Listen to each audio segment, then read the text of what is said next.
निर्णय संविधानाच्या विरुद्ध आहे, कसा तो शासन निर्णय अल्ट्रा व्हायरस आहे आणि कसा तो शासन निर्णय भारतरत्न डॉक्टर बाबासाहेब आंबेडकरांनी जे मागासांसाठी जी स्पेस निर्माण केली, अनइक्वलला इक्वल म्हणजे बरोबरीचं आणण्यासाठी त्यांच्यावर कसा घणाघाती आहे, ह्या संबंध बाबी घेऊन आज माननीय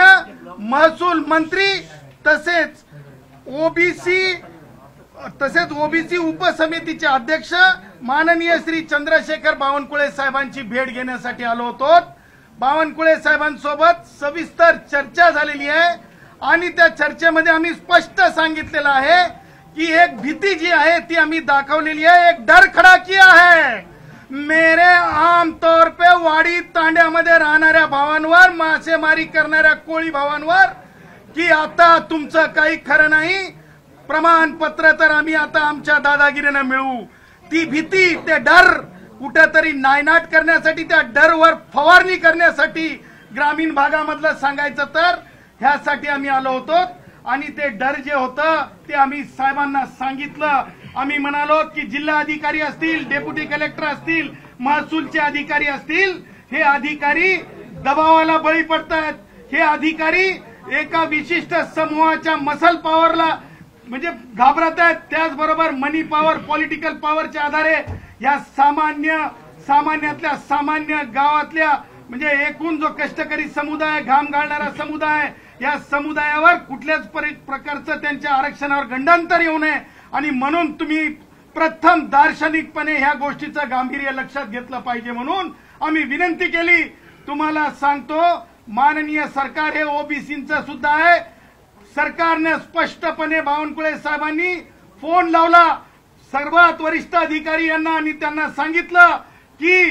ज्या प्रकारे फॅमिली ट्री असतो, फॅमिली ट्री म्हणजे पंजोबा, खापर पंजोबा, आजोबा हे सगळ्या वंशावळीतला जोपर्यंत कुणबी दिसत नाही तोपर्यंत जस्ट एका अफिडेव्हिटवर कोणी म्हणतंय म्हणून कारवाई होऊ शकत नाही किंवा एखादी मागणी पूर्ण होऊ शकत नाही प्रमाणपत्राची, तर त्या गोष्टी पूर्णपणे त्या चौकटीत आल्या पाहिजे, मागास संबंधातल्या चौकटीत आल्या पाहिजे। आम्ही माननीय मंत्री महोदयांना अवगत केलं की भारताच्या सर्वोच्च न्यायालयाने जयश्री पाटील विरुद्ध मुख्यमंत्री महाराष्ट्र राज्यामध्ये कुणबी आणि मराठा डिस्टिंक्टली वेगळे वर्ग आहेत म्हणून आम्ही त्यांना सांगितलं। त्याचबरोबर आम्ही माननीय मंत्री महोदयांना अवगत केलं की रूल 2012 अंमलात आलेला आहे सर्टिफिकेट देण्यासंदर्भातला आणि त्या रूलचं सुद्धा कोणत्याच प्रकारे हनन झालं नाही पाहिजे, त्या रूलचं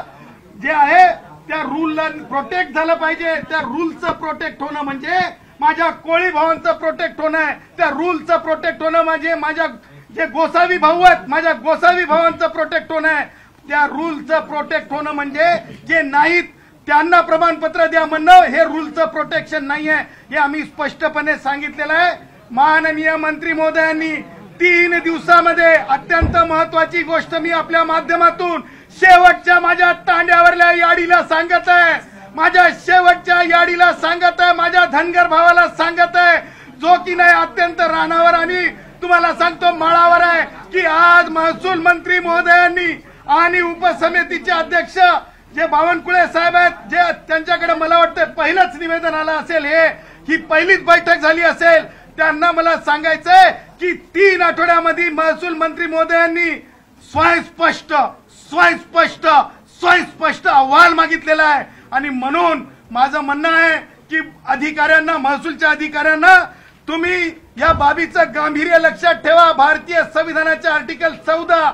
16, 15चं गांभीर्य लक्षात ठेवा आणि कुणी जर म्हणत असेल मी अमुक मोठा आहे, मी तमुक मोठा आहे, मी जिल्हा परिषदचा अध्यक्ष होतो, मी तमुक होतो, अमुक होतो, तर बळी पडून जरंग्यासारख्या वृत्तींना घाबरून कोणी प्रमाणपत्र देऊ नये आणि तेच डर मिटवण्यासाठी आज आम्ही आलो होतो। आणि ते डरच्या संदर्भानं म्हणजे जसं एखादा आजार येतोय शेतीवर, पिकावर, त्यावेळेस जसं फवारणी केली जाते त्या प्रकारच्या डरची फवारणी आम्ही आज माननीय महसूल मंत्री महोदयांकडून करून घेतलेली आहे। मला असं वाटतंय की एक मोठी उपलब्धी आहे। आम्ही आजची नोटीस दिलेली आहे मंत्री महोदयांना, मंत्री महोदयांनी मार्क केलेला आहे। आम्ही मंत्री महोदयांना विनंती केलेली आहे की याच्यामध्ये तातडीने कारवाई नाही झाली तर ह्या पुढचे पावलं सुद्धा आमचे न्यायालयीन पावलं असतील हे सुद्धा आज आम्ही या नोटीस मधून अवगत केलं.